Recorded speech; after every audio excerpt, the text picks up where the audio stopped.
Section 6, services. Alright, so just like the stores, we can have booking services, and we can create them by first creating a service category. Let's click on that, create a service. Let's call this one consultations. Click save. Let's add this to the navigation. Go back. Then go to services and create new service. Now I need to choose my service category. I need to choose my staff members, which is I'm going to use myself as a staff member for now. I can use an origin address, but I don't need to. And the first check right here, bookable, means that I can either have an online booking form, or I can just redirect the user to my contact page. So let's make this bookable. Let's choose a picture. Let's give it a name. So this would be a 30-minute appointment. The header should describe the booking service shortly. So in this appointment, I'll help you draw a lot better. You can add an address if you have a physical location, or you can just do it, type online. You can choose a price for the booking. It can either be 0, so it's a free booking, or if you have online payments enabled, you can choose a different price for your consultation service. So let's say 99.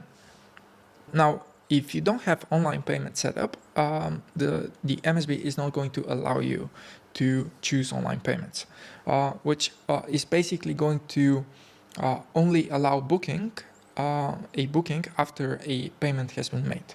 All right, so next we have the description. Let's leave it blank for now. We have our search engine results page and our social media share preview. And now we have the booking options, which are probably the most important ones. So we can either choose to have a recurring service. So this is a service which does not have a start or end date. So in here we can choose our session duration. So this is a 30-minute appointment. So 30. We can have some time between sessions, let's say 15 minutes for rest, or just to have some buffer time in between meetings. So if a meeting goes a few minutes longer, you don't really have to stop the client in the middle of the meeting. So you can choose to have a maximum number of participants, which means that you can, let's say you're making a webinar. When you're making a webinar, you don't really care about how many people can book the same date and hour in the same time. The more the better. If you're doing one-on-one consultations, you're probably going to want to have a one spot for a booking. Or if you are doing, let's say, yoga courses, your group might be 9 people. So you need to have 9 bookings of the same hour in the same day. So let's leave that at 1. And then lastly, we have bookable days offset, which is how many days beforehand can a user book a meeting. So let's say you don't want to have any surprises, and you don't want someone to book a meeting 5 minutes before the actual schedule. So if I say bookable days offset 1, this means that the user can only book 1 day from now, if that makes sense. And finally, we have our work time. So we can choose which days of the week we are working. We can add some breaks.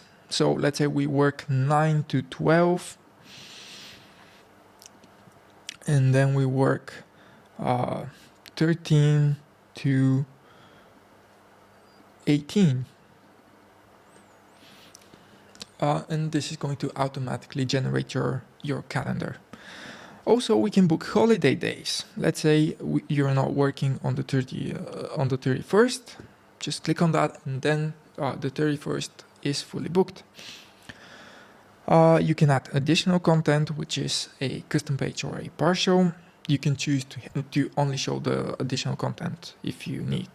You have the additional fields if you need them, and you can even choose to make it a booking only page, which means it's not going to have a header or a footer. You get more of a landing page feel to your booking page. So let's save this, go to preview,